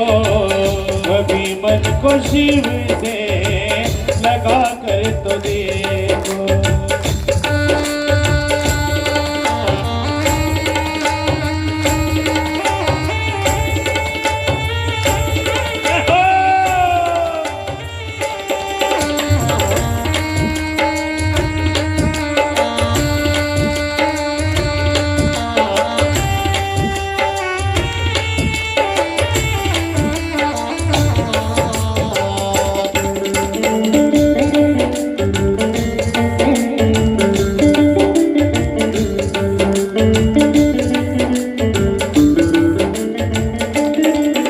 मेरे अपने ही बाबा अब मुझसे रूठे हैं कि बाबा अब मुझसे रूठे हैं।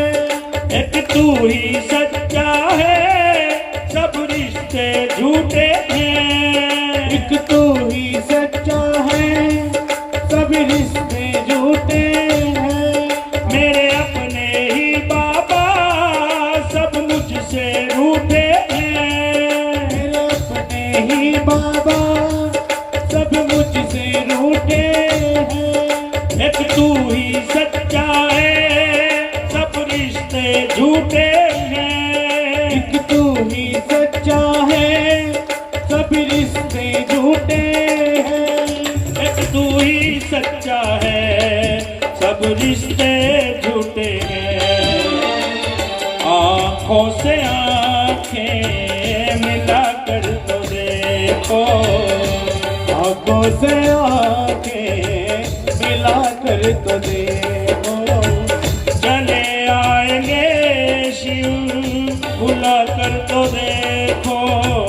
चले आएंगे शिव बुला कर कर तो देखो, कभी शिव से मन को लगा कर तो देखो, कभी शिव से मन को लगा कर तो देखो।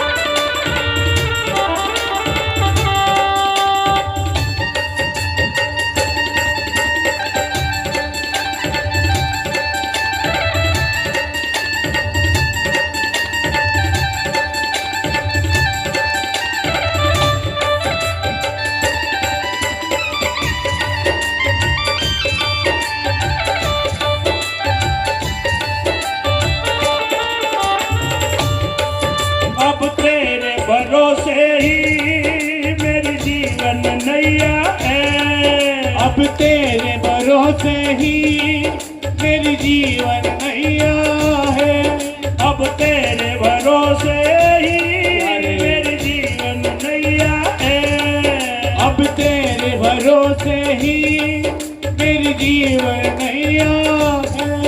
मझधार में नैया है, बस तू ही खिवैया है, मझधार में नैया है, बस तू ही की मैया है।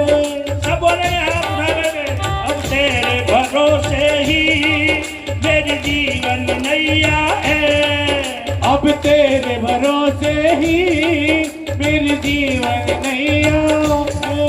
मझधार में है नैया, बस तू ही खिवैया है, मझधार में है नैया, बस तू ही खिवैया है। कुलदीप को अपना बना कर तो देखो, कुलदीप को अपना बना कर तो देखो, चले आएंगे शिव बुला कर तो देखो, चले आएंगे शिव बुला कर तो देखो, भक्तों को अपना बना कर तो देखो, भक्तों को अपना बना कर तो देखो, कभी शिव से मन को लगा कर तो देखो, कभी शिव से मन